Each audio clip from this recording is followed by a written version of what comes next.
Right, hi Hermione. This is our first go at doing a vlog.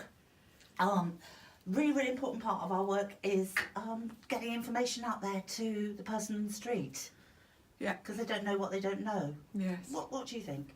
I think it's really important to be informing people of the climate we're in relation to death and dying at this time, because it's a complicated climate. I think it's quite important that people do get the facts, and so that they're prepared for what they might encounter in a hospital situation, for example. So these are hard facts, they're difficult for people to hear.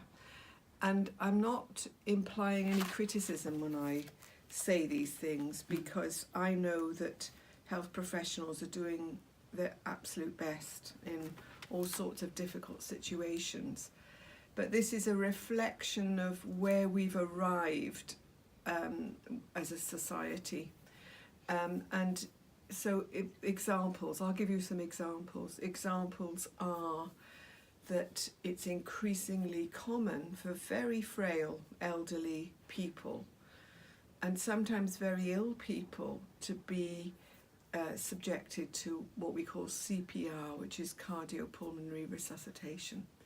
And this is quite a brutal procedure. And it's often done in the heat of the moment when somebody collapses or has died. But if you have many health problems and you're very frail and elderly, this is a completely futile procedure. It won't lead to the prolonging of a good quality of life for that person. So I feel very unhappy and distressed by the amount of time that's being taken up with this in hospitals. And paramedics also are duty bound to do this kind of resuscitation if they're called to see somebody in a nursing home, for example, or in their own home. So we do need to be aware that CPR is widely used, and in the right context for a younger, healthier person, it can be miraculous. But across the board, the success rate is pretty poor, even for younger, healthy people. But I think it's a kind of real mistake that we're inflicting this on elderly, frail people without any hope of a good quality of life.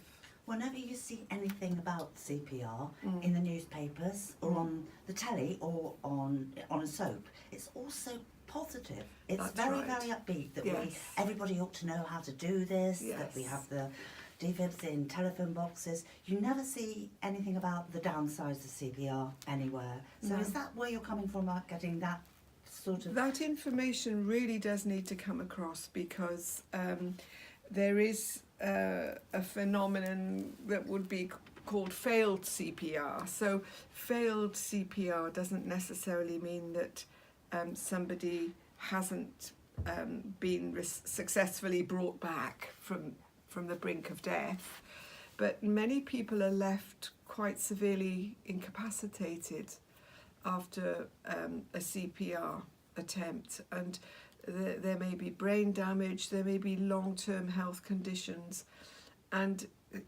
certainly among the younger population, if CPR doesn't go well, but that person is revived, there are many people in long-term health facilities with pretty poor quality of life, who are not able to communicate, who are not able to manage anything for themselves. So we don't talk about that. You know, when we watch Holby City, we only see the miraculously successful result, and that somebody comes back to full functioning normal life in a wonderful way.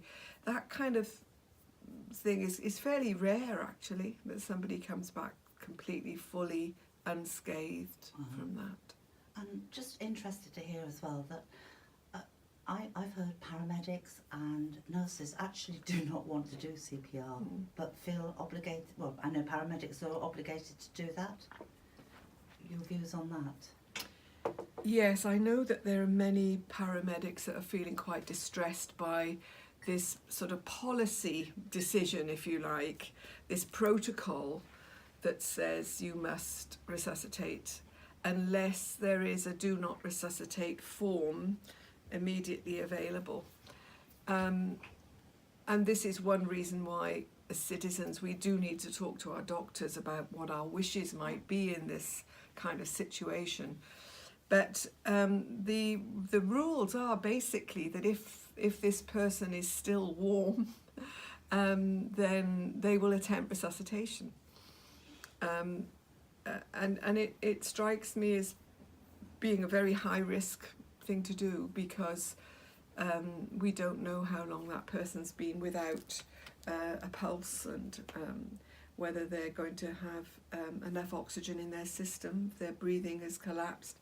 So I think it's a pretty high risk strategy, and certainly for frail elderly people, it's a horrible onslaught, and always will result in broken ribs if it's done correctly, and it's not a very pleasant way for somebody to have their life extended, perhaps for another few weeks or months of continuing poor health.